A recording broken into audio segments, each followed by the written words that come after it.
Why has the response to this whole coronavirus spread been so slow and delayed? Stick around to find out.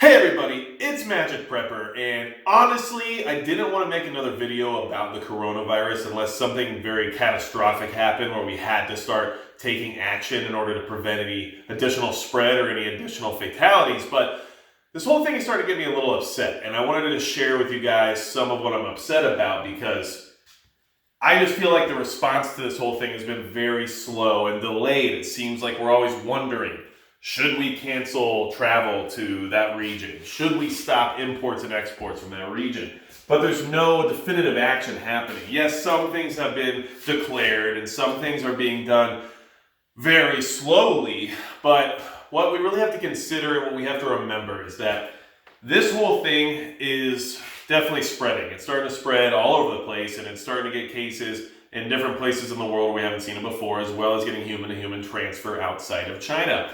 And the biggest problem we have is that it's not being slowed down or delayed, and no definitive actions being taken because the effect on the global economy is going to be too great. So basically what's happening, and this is something you need to remember for any time there is any kind of catastrophe, any kind of disaster, any kind of anything that doesn't really work for the global economy, we are always going to be the back seat to that dollar bill. We're always going to be second to whatever's better for the money. And right now, China puts out about 16% of the global economic movement.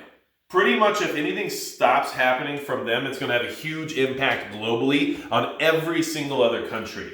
And of course, what that means for us is that we don't just go ahead and stop everything that's happening in China. And right now, they're losing thousands of flights for airlines. There's car manufacturers that are having to stop production because they're losing the ability to get the imports they need and the parts they need to continue to build more vehicles. And there's all kinds of economic situations starting to happen that's going to cause a ripple effect. But all those things have been delayed on purpose because the longer we can draw out the ability to produce and create more money, the longer they're going to be able to make money as high of a rate as they can while we all suffer from the possible spread of this virus.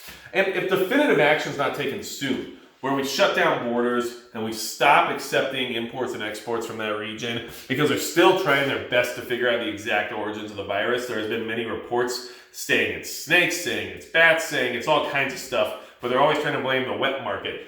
Either way, these things are coming our way still. We're still getting imports from China. We're still getting people from that region, regardless of whether or not it's China or now even places like Japan, Thailand, Korea, any of those surrounding areas are starting to get more and more cases. Just like there's cases now in the US and there's more and more showing up, and we have some in Europe and all over the place because they're just delaying this entire process because of the money. So anytime there's a big issue, anytime there's a big pandemic or global catastrophe of any kind, look for the dollars and find out why things aren't necessarily happening the way you think they should. And I guarantee you it's almost 100% of the time because of what it will do to the economy, what it will do to money. We've seen the stock markets correcting. We've seen things happening that aren't beneficial for the global financial network of central banks that likes to make sure they have all the dollars they want and don't really worry about the common person's problems when it comes to pandemics, viruses, getting sick. And let's be honest,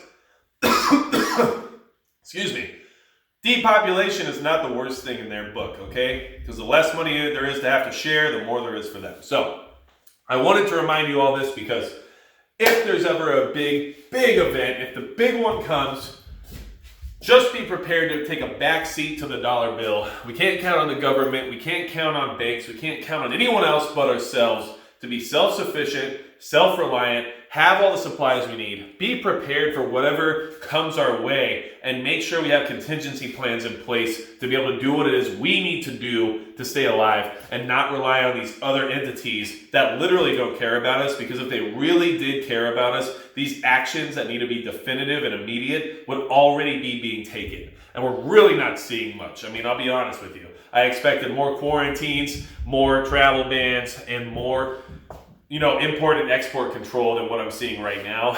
And it's still spreading, so there's no reason for them to not put those things into place. They're just doing it anyway. They're just letting it happen because it's money coming across the ocean, and that's what they want and that's what they need.